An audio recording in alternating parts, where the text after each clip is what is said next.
BBC Urdu के programme Sairbeen में खुशामदीद। हमारे लंदन स्टूडियो से मैं हूं शफी नकी जामई। इंडिया के ज़ेर इंतज़ाम कश्मीर में इंतहाई सख्त कर्फ्यू, कशीदगी जारी, आवाम को नमाज जुमा तक की इजाज़त न मिली।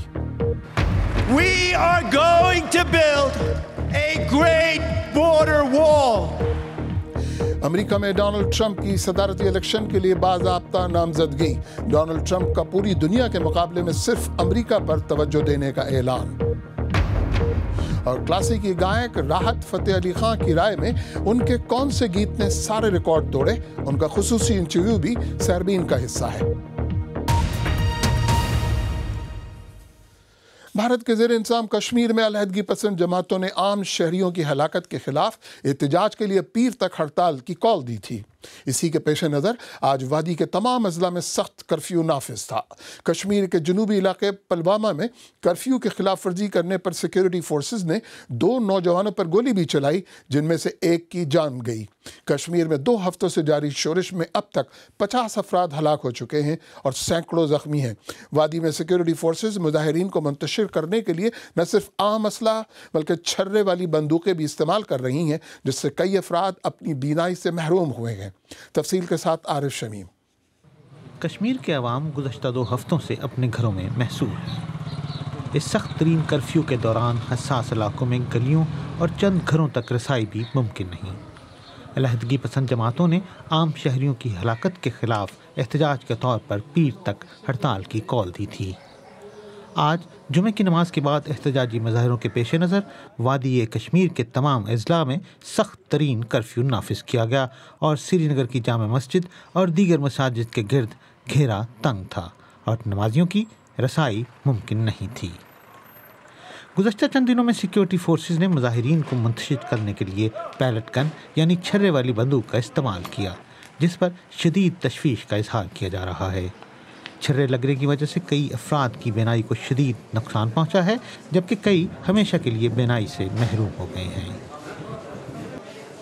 श्रीनगर के श्री महाराजा हरी सिंह अस्पताल में सबसे ज़्यादा जख्मियों को लाया गया और वहां के डॉक्टर्स ने शोरश के पहले 3 दिनों के दौरान कई ऑपरेशन किए। उनके चेहरों पर छर्रे लगे थे, उनके सीनों पर छर्रों के जख्म थे और इमरजेंसी जख्मियों से भरी हुई थी। उनमें से 80 से 90% मरीजों की आंखें जख्मी थीं और उनमें से बेशतर ने अपनी बेनाई खो दी है। इंडिया इस मामले को अपना अंदरूनी मामला भी करार देता है और उसने वहां जारी सूरत हाल का जिम्मेदार पाकिस्तान को करार दिया है।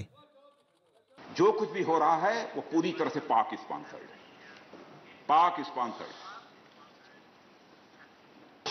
एक हमारे देश में कोई आतंकवादी मारा जा रहा है और हमारे आंतरिक मामलों में पाकिस्तान हस्तक्षेप करेगा।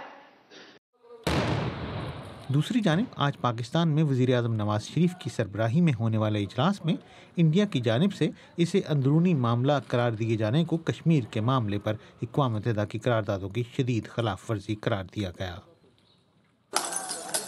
कश्मीर के मामले पर इंडिया और पाकिस्तान में अल्फाज की जंग जारी है, लेकिन दोनों ममालिक के इस सियासी और सफारती महाजराई में कश्मीर के अवाम के लिए बज़ाहिर बेहतरी की कोई उम्मीद दिखाई नहीं देती। Arif Shamim, BBC news. वादी कश्मीर में इंडियन सिक्योरिटी दस्तों की जानिब से क़ुव्वत के बेतहाशा इस्तेमाल पर खासी तनकीद हो रही है। इसी तनाजुर में श्रीनगर गए हुए हमारे साथी ज़ुबैर अहमद ने सेंट्रल रिजर्व पुलिस फोर्स के कश्मीर में सरबराह के शर्मा से बात की, तो उन्होंने इस सारी सूरत हाल के लिए पाकिस्तान को दोष दिया। पाकिस्तानी सरकार है और वहाँ की जो दूसरे गुट हैं, जो आतंकवादी गुट हैं, उन्होंने यहाँ एक नेटवर्क तैयार किया है जिसके ज़रिए वो यहाँ के जो यूथ हैं उनको बरगलाकर और कुछ को धमकाकर वो इस तरह की कार्रवाई में सफल हो रहे हैं।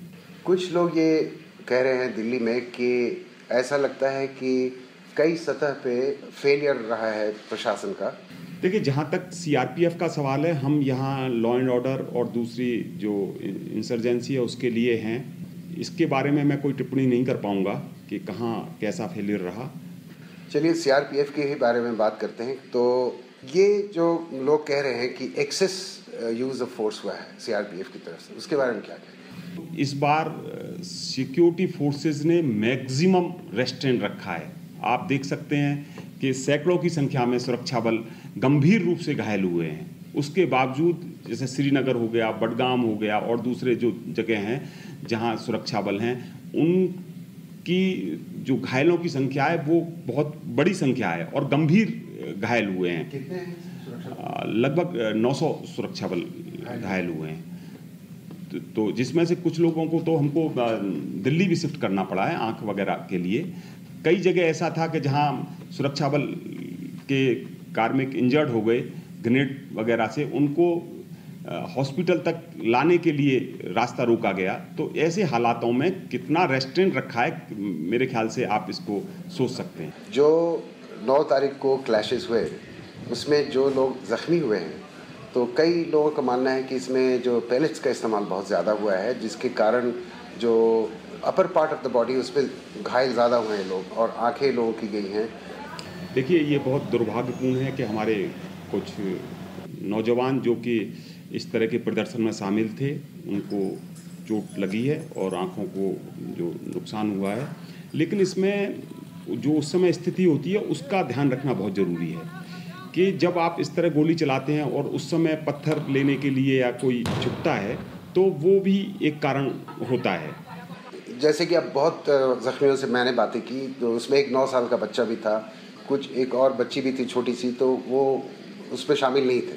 ऐसे लोग भी घायल हुए हैं। देखिए कि पिछले 30 साल से सक्रिय रूप से यहाँ सीआरपीएफ है, लेकिन कुछ लोग इसको जानबूझकर इस तरह की स्थिति पैदा करते हैं जहाँ की बेगुनाह लोगों को आगे करते हैं और उसके बाद उस चीज को वो एक्सप्लॉइट करना चाहते हैं। तो इसमें ये भी सोच हो रही है कि इस पे पाबंदी लगा, मतलब इसको ना मुजाहिरों के खिलाफ सरकारी फोर्सेस ने आखिर ये जारहाना कार्रवाई क्यों की? निर्णय है जो कि बड़े स्तर पर लिया जाएगा, हर एक इसके पहलुओं को ध्यान में रखा जाएगा, उसके बाद इस पर कोई निर्णय हो सकता है। मेरे स्तर का ये निर्णय नहीं है।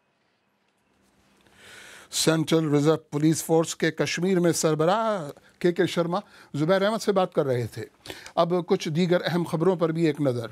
भारतीय फ़िज़ाइया के हुक्काम का कहना है कि मुल्क के जनूबी शहर चेन्नई से पोर्ट ब्लेयर के लिए रवाना होने वाला फ़ौजी तैयारा, जिस पर 20 से ज़्यादा अफराद सवार थे, खलीज बंगाल के ऊपर परवास के दौरान लापता हो चुका है। ये तैयारा एंटोनॉफ 32 किस्म का कार्गो तैयारा था और इसकी तलाश में एक बड़े पैमाने पर सर्च ऑपरेशन जारी है। पाकिस्तान के ज़ेर इंतज़ाम कश्मीर में 10वें आम इंतखाबात के गैर हतमी नताइज के मुताबिक पाकिस्तान की हुक्मरान जमात मुस्लिम लीग नून को 41 में से 31 नशिस्तों पर कामयाबी हासिल हुई है। पीपल्स पार्टी और मुस्लिम कॉन्फ्रेंस ने 3 नशिस्तों पर, जबकि तहरीक इंसाफ ने सिर्फ 2 नशिस्तों पर कामयाबी हासिल की। फ्रांसीसी सदर फ्रांसवा ओलांद ने दौलत इस्लामिया के खिलाफ लड़ाई में मदद के लिए मजीद फौजी हिमायत फराहम करने का ऐलान किया है। उन्होंने कहा कि चंद हफ्तों में इराकी फौज को भारी फ्रांसीसी आर्टिलरी फराहम की जाएगी। ये बयान गुज़श्ता हफ्ते फ्रांस के शहर नीस में होने वाले हमले के बाद आया है, जिसमें 84 अफराद हलाक हुए थे। साइंसदानों ने शराब नोशी की मकदार और 7 अक़साम के कैंसर के माबैन एक अहम ताल्लुक दरियाफ्त किया है। माहिरीन के मुताबिक शराब नोशी से जिस्म के बाज़ आज़ा को कैंसर में मुब्तला होने का निस्बतन ज़्यादा खतरा होता है, लेकिन अभी इसकी वजह मालूम नहीं हो सकी है। अमेरिका में रिपब्लिकन पार्टी की सदारती नामजदगी कबूल करने के बाद डोनाल्ड ट्रंप ने कहा है कि वो अमेरिका को लाहक खतरात दूर कर देंगे। उन्होंने मौजूदा अमेरिका की मायूस कुन तस्वीर पेश करते हुए कहा कि उनकी सदारत में एक नए दौर का आगाज होगा। ओहायो से ब्रजेश उपाध्याय की रिपोर्ट। ये डोनाल्ड ट्रंप के इंतखाबी मुहिम की अब तक की सबसे अहम रात थी। ये मौका था उनके लिए पूरी दुनिया को बताने का कि ट्रंप का अमेरिका कैसा नजर आएगा। लेकिन उसी सुबह रिपब्लिकन सेनेटर टेड क्रूज ने ट्रंप का साथ नहीं देने का ऐलान करके सनसनी फैला दी। ये वो कन्वेंशन नहीं था जिसकी उम्मीद लेकर ट्रंप यहां आए थे। इस कन्वेंशन का मकसद था बटी हुई रिपब्लिकन पार्टी को एकजुट करना, लेकिन माना जा रहा है कि उसमें काफी हद तक नाकामी हाथ लगी है। उन्होंने एक ऐसे अमेरिका की तस्वीर पेश की जो डरावनी है, माशी बर्बादी की कगार पर है और दुनिया भर से खतरों का सामना कर रही है। हमें किसी भी ऐसे मुल्क से इमिग्रेशन को फौरी तौर पर रोकना होगा जो दहशतगर्दी से जुड़ा है, और ऐसा उस वक्त तक करते रहना होगा जब तक वहां से आने वाले लोगों की छांटी के लिए मुफीद तरीकाकार लागू नहीं हो जाता।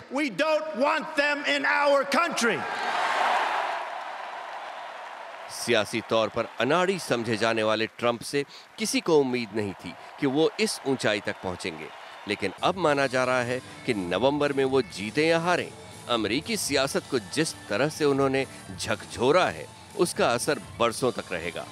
Brajesh Upadhyay, BBC news, Cleveland, Ohio. BBC Urdu के प्रोग्राम सरबीन में आगे चलकर देखिएगा एक खुसूसी इंटरव्यू पाकिस्तान के क्लासिकी गायक राहत फतेह अली खान के साथ, जबकि क्लिक में देखिएगा कि कैसे टेक्नोलॉजी ने टांग तोड़ बैठने वाली इस पेंगुइन को दोबारा खड़ा कर दिया। BBC उर्दू के प्रोग्राम सरबीन में एक बार फिर खुशामदीद। पाकिस्तान के मारूफ क्लासिकल सिंगर राहत फतेह अली खान लाइव शोज़ में अपने फ़न का मुजाहरा करने के लिए आजकल बरतानिया में है। वो BBC भी तशरीफ़ लाए। दिलचस्प बातचीत रही। मैंने उनसे ये भी पूछा कि वैसे तो आपके बहुत से गाने मशहूर हैं, लेकिन आपके ख्याल में वो कौन सा गीत है जिसने आपकी शोहरत ओज सुरैया तक पहुँचाई? एक मेरा 2014 में एक एल्बम हमने लॉन्च किया था, ज़रूरी था, उसमें एक सॉन्ग है, वो एल्बम का नाम तो बैक टू लव है, बट उसमें गाना एक है ज़रूरी था, वो इट्स क्रॉस 100 मिलियन। 100 मिलियन जी। तेरी आँखों के दरिया का उतरना बेज़रूरी था, मोहब्बत भी ज़रूरी था, मोहब्बत भी ज़रूरी थी, बिछड़ना बेज़रूरी था, ज़रूरी था कि हम दोनों तवाफ़ आरज़ू करते, मगर फिर आरज़ुओं का बिखरना भी ज़रूरी था। मैं अगर ये पूछूं कि उस्ताद राहत फ़तेह अली ख़ान को तो सब सुनते हैं, राहत फ़तेह अली ख़ान किसको सुनते हैं? आपके गीत गायकी कवालियाँ लोग पसंद करते हैं, ऐसा कोई है या ऐसी कोई है जिसको आप सुनते हो, जिसके लिए आप गाते हो, आप पसंद करते हो?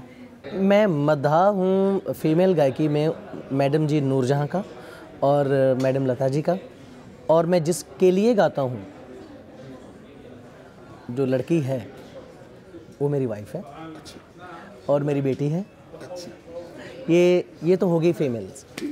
और मेल में मेरा बेटा, जिसके लिए मैं गाता हूँ और पसंद करता हूँ उस्ताद नुसरत अली खान साहब को, अपने दादा को, इनको सुना है और वर्ल्ड म्यूज़िक सुना है। ये मेरे एक आगे बढ़ने के लिए, आगे जाने के लिए, कुछ नया सोचने के लिए ये चीज़ें बहुत ज़रूरी हैं जो वर्ल्ड म्यूज़िक सुन रहा हूँ मैं। अच्छा, ज़ाती ज़िंदगी में उस्ताद राहत फ़तेह अली ख़ान को क्या पसंद है? मैं पसंद करता हूँ क्लासिकल गायकी, सोलो क्लासिकल गायकी, और उसके बाद कवाली और क्लासिकल, और ये दोनों ही मैंने कम गाए हैं। तुम्हें दिल लगी भूल जानी पड़ेगी, मोहब्बत की राहों में कर दो।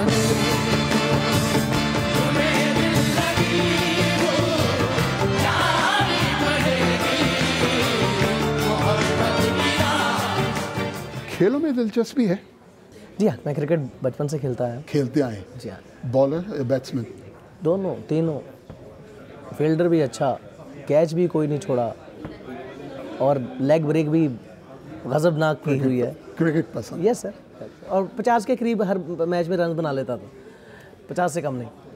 ज़िंदगी की ऐसी कोई ख्वाहिश जो अभी तक पूरी नहीं हुई, ऐसी कोई मंजिल जो उस्ताद राहत फ़तेह अली ख़ान पाना चाहेंगे, वो अभी तक नहीं आई? उस्ताद नुसरत अली खान साहब बनना है ज़िंदगी में, मरने से पहले। अगर वो पूरी हो जाए तो मैं बस सफल हो गया।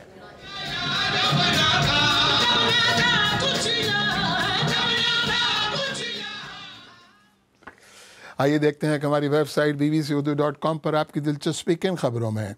भारतीय फ़िज़ाइया के तैयारे की खलीज बंगाल में लापता होने की खबर, कंदील बलोच के कत्ल के केस में मज़ीद 2 अफराद की गिरफ्तारी, और पाकिस्तान और इंग्लैंड के दरमियान मैनचेस्टर में ओल्ड ट्रैफर्ड के मैदान में खेले जाने वाले टेस्ट मैच की खबर बहुत पढ़ी जा रही है। माजी के सफ़र का तजर्बा कैसे किया जा सकता है? शायद लंदन के अजायब घर में इसका जवाब हो, और एक ऐसी डेटिंग ऐप भी जो दिलों और दोस्तों दोनों को मिलाती है। साइंस और टेक्नोलॉजी का हफ्तेवार बुलेटिन क्लिक, आज कंदील शाम के साथ। क्या कभी माजी के सफर के बारे में सोचा है? खैर, अब आप सन 1666 में लगने वाली ग्रेट फायर ऑफ लंदन की राख में चहलकदमी कर सकते हैं, जिसने इस शहर के बड़े हिस्से को तबाह कर दिया था। लंदन के अजायब घर और वीडियो गेम माइनक्राफ्ट के इश्तराक के बाद खिलाड़ी शहर के खंडरात में घूम सकते हैं, आग बुझा सकते हैं और हत्ता कि एक नया शहर भी बसा सकते हैं। जब दोस्त हों तो प्यार किसे चाहिए? डेटिंग की ऐप टिंडर अब रोमांस के साथ साथ दोस्तों को एक दूसरे को तलाश करने और उनकी मुलाकात का मौका भी फराहम करेगी। अब तक की ऐप सिंगल अफराद को रोमांस की तलाश में मदद करती थी। टिंडर सोशल को उम्मीद है कि उनकी पेशकश से लोगों को रोमांस के अलावा भी ताल्लुकात बनाने का मौका मिलेगा। मर्सिडीज ने बगैर ड्राइवर के चलने वाली अपनी बस का एम्स्टरडैम में तजर्बा किया है। मुस्तकबिल की इस बस ने 20 किलोमीटर का सफर बगैर किसी मसले के तय किया, जबकि इस दौरान मुसाफिर सिर्फ नज़ारों से लुत्फानंदोज होते रहे। ये बस कैमरों और रेडार के अलावा ट्रैफिक लाइट, सुरंगों और पैदल चलने वालों पर नजर रखती रही। और आखिर में देखिए टेक्नोलॉजी ने किस तरह इस अफ्रीकी पेंगुइन को चलने में मदद की। हर्ब्स ने 5 साल कबल एक दूसरे पेंगुइन से लड़ाई में अपनी टेंडन जख्मी कर ली थी। अब अमेरिकी रियासत कनेटिकट में स्कूल के कुछ तलबा और एक 3D प्रिंटर की मेहरबानी से हर्ब्स अपने खुसूसी जूते में एक बार फिर इतराती फिर रही है। अगर आप ये रिपोर्ट या आज का प्रोग्राम दोबारा देखना चाहें तो हमारे YouTube चैनल पर आइए, पता है youtube.com/BBC उर्दू। अगर आप हमारा प्रोग्राम मोबाइल पे देखते हैं तो हमने आपके लिए खुसूसी मोबाइल प्ले लिस्ट भी तैयार की है जो हमारे YouTube पेज पर मौजूद है। अगर आप चाहें तो मुझसे और हमारी टीम के दीगर साथियों से ट्विटर पर भी रब्ता कर सकते हैं। मेरा ट्विटर हैंडल है @शफी_नकी_जामई। इसके साथ ही सरबीन तो अख्ताम को पहुँचा, लेकिन अगर आप हमारे ट्विटर हैंडल BBC से उर्दू के ज़रिए भी चाहें तो हमसे रब्ता कर सकते हैं। इसी के साथ मुझे पूरी टीम समेत इजाज़त दीजिए। खुदा हाफिज़।